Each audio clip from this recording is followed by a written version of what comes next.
The parent of this, our baby that we lost, complained that sometime before this, the child will just be absent-minded. They'll be talking and he will not respond.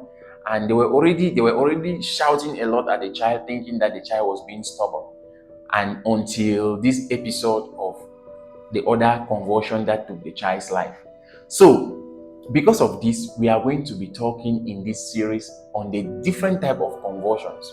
There are different type of convulsions, and I want us to know the different types so that we can identify them and be able to save a life. Welcome back to our convulsion series. Please do subscribe to our channel, follow, share our videos, and make sure you turn on your notification buttons for our upcoming videos. And if you have not watched the previous videos, make sure you go back to our page and watch them from the beginning. The first type of convulsion, we call it in medicine generalized tonic-clonic convulsion or seizure. In simple, we just say a generalized convulsion. This is the type that this baby had and died. How does it occur? It occurs by the patient having eyes that are rolling upward, foaming in the mouth, biting of the tongue, with symmetric. Symmetric means same contraction and relaxation of the hands and the legs, jerky movements. When you see this, we call it a generalized convulsion or a generalized tonic-clonic seizure.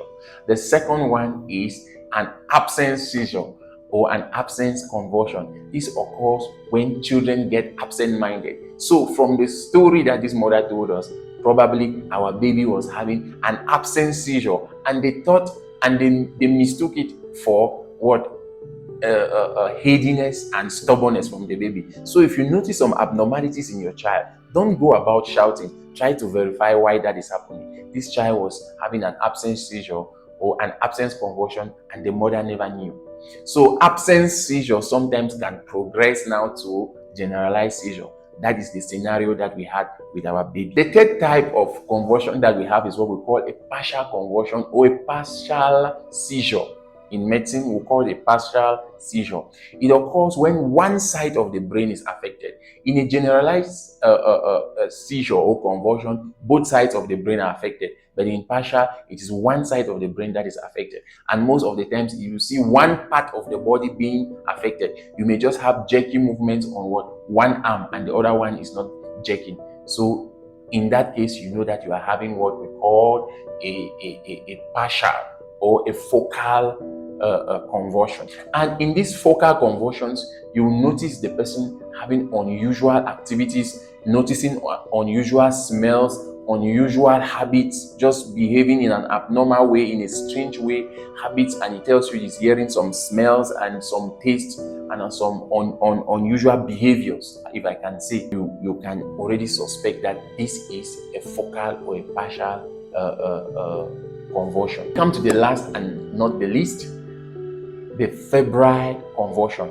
This febrile convulsion is one of the most common convulsions in children. Febrile convulsion means a convulsion that occurs in the presence of fever.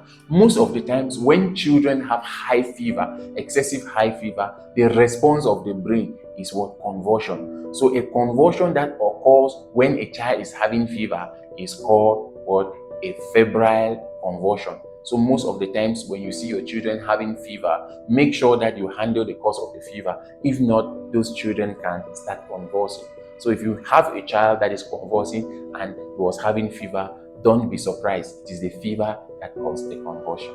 Thank you very much for watching. If you love what we are doing, make sure you subscribe to our channel, you share our videos as much as possible. And if you have any worry, any doubt, you can drop your questions at the comment section, and we are always there to give you the best. Thank you for watching.